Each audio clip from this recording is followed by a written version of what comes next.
En bourse, le marché augmente toujours est une phrase qu'on entend souvent.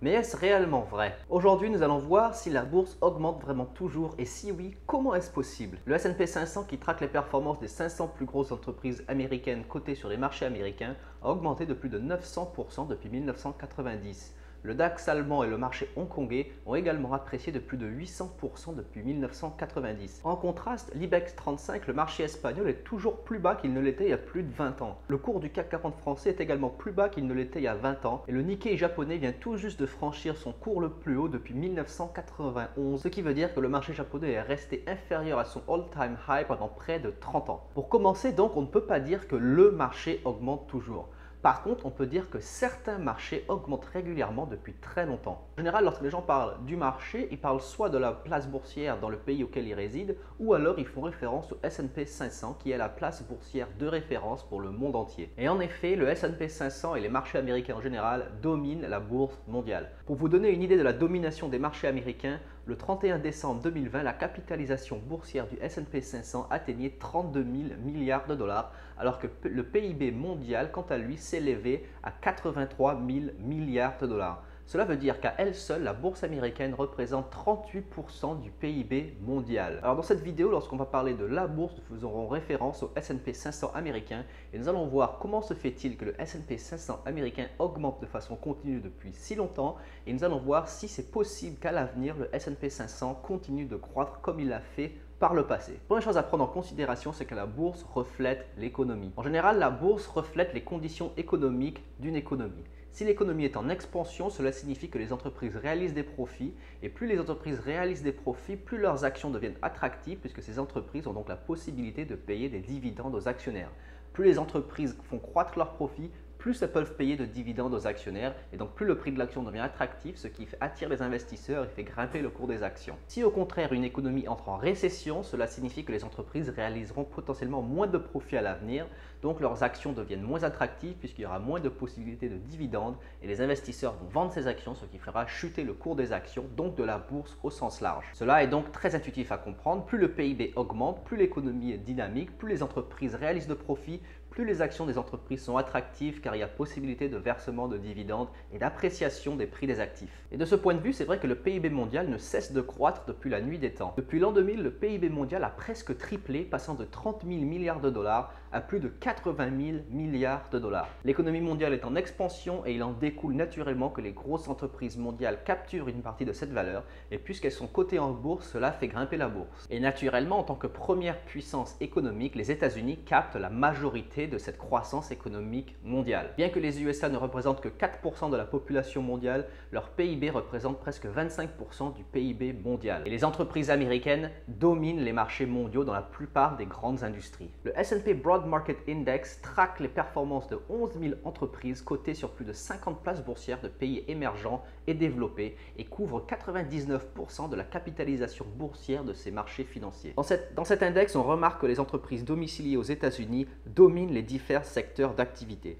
Les entreprises américaines représentent 73% du secteur de la technologie, 65% du secteur de la santé, 51% du secteur de l'immobilier, 44% du secteur de l'énergie, 44% du secteur de la finance. Il est donc normal que le S&P 500, qui regroupe les 500 plus grosses entreprises cotées sur les marchés américains, domine donc la bourse mondiale puisque les plus grosses entreprises mondiales y sont cotées. Le PIB augmente et les entreprises américaines capturent une grande partie de cette valeur.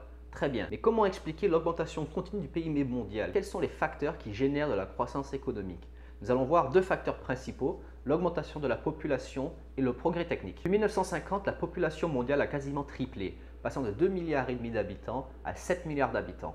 L'ONU estime que d'ici 2050, nous serons 9 milliards d'habitants sur Terre et d'ici 2100, nous serons 11 milliards d'habitants sur Terre. Plus d'habitants signifie plus de besoins à satisfaire, donc plus de production nécessaire de la part des entreprises pour satisfaire à ces besoins. Afin de répondre au surplus de demande, les entreprises doivent trouver un moyen de produire plus rapidement et pour moins cher.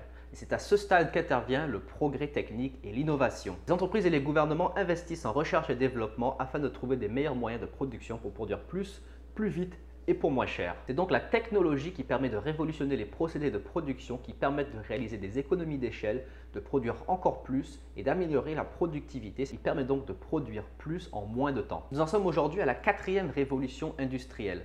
Voici donc pour rappel les trois principales révolutions industrielles qui ont précédé la nôtre. La première révolution industrielle commença en 1765 et elle a mené à la mécanisation de l'agriculture, ce qui a permis de produire plus de denrées alimentaires, et à la machine à vapeur qui a permis d'accélérer les échanges via notamment les chemins de fer. La deuxième révolution industrielle de 1870 a vu l'apparition de nouvelles sources d'énergie comme l'électricité, le gaz ou le pétrole, ce qui a permis de développer par exemple la machine à combustion, ce qui a mené à l'automobile ou encore aux avions, mais également à des nouveaux moyens de communication comme le téléphone et le télégraphe. Troisième révolution industrielle qui a commencé en 1969 a vu l'apparition notamment par exemple de l'énergie nucléaire. Également de l'électronique, de la télécommunication, des biotechnologies, de l'automatisation, de la robotique, etc.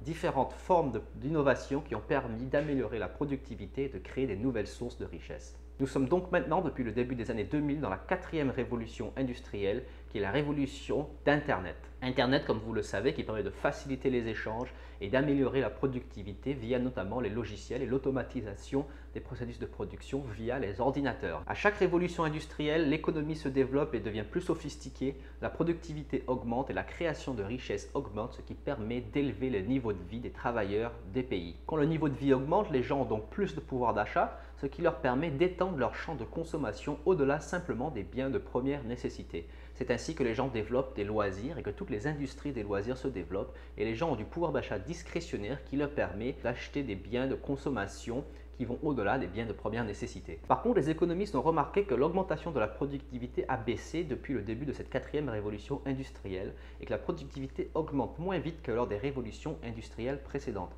Il y a beaucoup de débats sur pourquoi cela est le cas. Toutefois, la productivité augmente toujours, mais moins rapidement qu'avant. Les économistes pensent que parfois il y a un décalage entre l'apparition de nouvelles technologies et de l'augmentation importante de la productivité. Donc il reste à voir si les années à venir vont emmener une augmentation de la production via les nouvelles innovations qui sont en train d'être mises en place dans le monde du travail. Donc on n'a pas encore la réponse, mais il n'en reste pas moins que la productivité augmente quand même un petit peu chaque année. Enfin, l'augmentation des richesses permet aux citoyens de dépenser leurs revenus disponibles en autre chose que simplement des biens de première nécessité ou même de la consommation. En effet, le fait d'avoir de l'argent disponible permet aux individus d'investir dans l'économie et d'aider les entreprises à croître, à développer leur part de marché et à innover. Tous les jours, de l'argent frais est injecté dans les marchés, ce qui contribue à faire augmenter la bourse, puisque des gens achètent des parts d'entreprise plus chères qu'elles n'étaient cotées avant, ce qui fait grimper le cours des actions encore plus. Par exemple, lorsque je reçois mon salaire mensuel, la première chose que je fais, c'est j'injecte des capitaux dans les marchés financiers et des millions de personnes font comme moi à travers le monde, ce qui contribue à faire augmenter la bourse. Par exemple, le 11 novembre 2020, 44,5 milliards de dollars ont été injectés dans les marchés financiers, ce qui est un record absolu. Jamais en une seule semaine est-ce qu'autant de capitaux ont été injectés dans les marchés financiers. Sur cette somme, 41 milliards de dollars ont été injectés par des institutions et un peu plus de 3 milliards de dollars ont été injectés par des particuliers. Sur ces 44,5 milliards de dollars qui ont été injectés, 73% des fonds se sont dirigés dans des fonds américains. Donc on voit qu'encore au jour d'aujourd'hui, près des 3/4 des fonds qui sont investis dans les bourses vont dans les produits américains. La question qu'on peut donc se poser maintenant, c'est quand est-ce que tout cela va s'arrêter? Quand est-ce que les êtres humains vont arrêter de vouloir innover et de contribuer à l'amélioration de l'espèce? C'est une question à laquelle personne n'a la réponse. Mais une chose dont on peut être sûr, c'est que depuis la nuit des temps, l'être humain cherche toujours à améliorer ses conditions, à innover afin de rendre la vie plus confortable et d'avoir des nouvelles sources d'innovation qui vont faire rêver et tirer l'humanité vers le haut. Et vu les prévisions d'augmentation de la population au cours des prochaines 100 années, on peut être sûr que les entreprises auront besoin de toujours innover et apporter des innovations techniques afin de pouvoir produire assez pour répondre aux besoins de l'humanité entière. De plus, avec cette quatrième révolution industrielle que nous vivons, l'industrie, l'ère d'Internet, de la robotique et de l'intelligence artificielle, il y a énormément de nouvelles technologies qui sont en train d'être développées, qui vont complètement chambouler l'économie et la société. Voici par exemple quelques sources d'innovation. L'intelligence artificielle, l'impression 3D, la robotique, les énergies renouvelables, les nanotechnologies, les progrès médicaux, les technologies du blockchain ou encore le développement du voyage spatial qui pourra peut-être mener un jour à la colonisation de l'espace, ce qui va générer des sources de croissance potentiellement infinies. En 2018, le World Economic Forum a prévu que la quatrième révolution industrielle allait créer plus de 4 000 milliards de dollars de valeur économique d'ici à 2025. Et si vous suivez un peu l'actualité économique, vous verrez que beaucoup d'innovations sont en train d'être mises en place qui vont dans ce sens et il se peut effectivement que cette prévision s'avère juste. Ainsi, l'investisseur doit garder une vision à très long terme et ne jamais oublier que l'espèce humaine se caractérise par une volonté de toujours vouloir améliorer ses conditions de vie et d'innover. Ainsi, on trouvera toujours des nouvelles sources de croissance et le progrès technique va permettre de produire plus pour répondre aux besoins d'une population sans cesse croissante. La seule chose à garder à l'esprit, c'est que les entreprises dominantes d'aujourd'hui ne seront pas forcément les entreprises dominantes de demain. Chaque époque a ses entreprises emblématiques et l'histoire montre que les entreprises d'hier ne sont pas les entreprises d'aujourd'hui et que les entreprises d'aujourd'hui ne seront pas les entreprises de demain. Par exemple, la Compagnie des Indes a pendant longtemps dominé le commerce mondial et a permis à Louis XVI de s'enrichir via la spéculation boursière.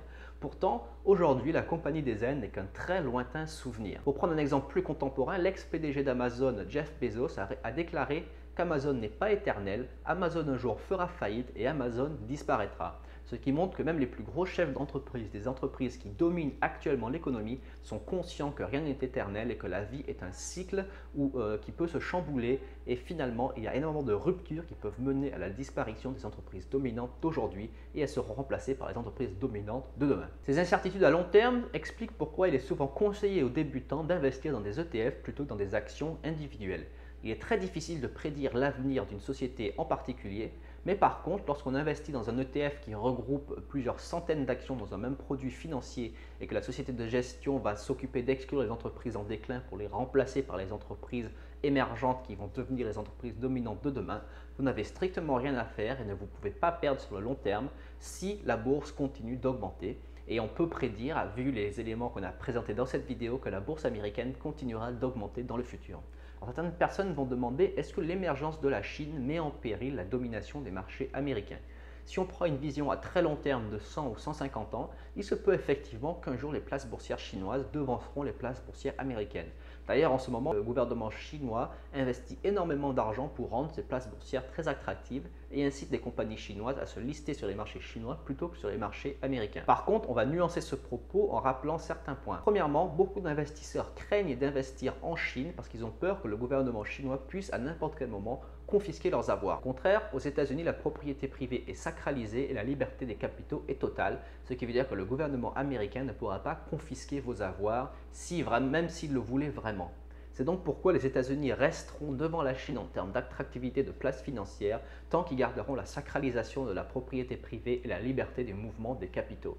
En ce sens, la Chine a encore beaucoup de progrès à faire, mais si un jour elle arrive à inspirer confiance aux investisseurs du monde entier que la Chine est une économie capitaliste, ouverte, libre, où le gouvernement ne va pas risquer de vous confisquer vos actifs, il se peut effectivement que les places boursières chinoises devancent les places boursières américaines. Mais pour l'instant, même les plus grosses entreprises chinoises, comme par exemple Alibaba, sont cotées aux États-Unis parce qu'elles savent que c'est là que la majorité des investisseurs souhaitent placer leur argent.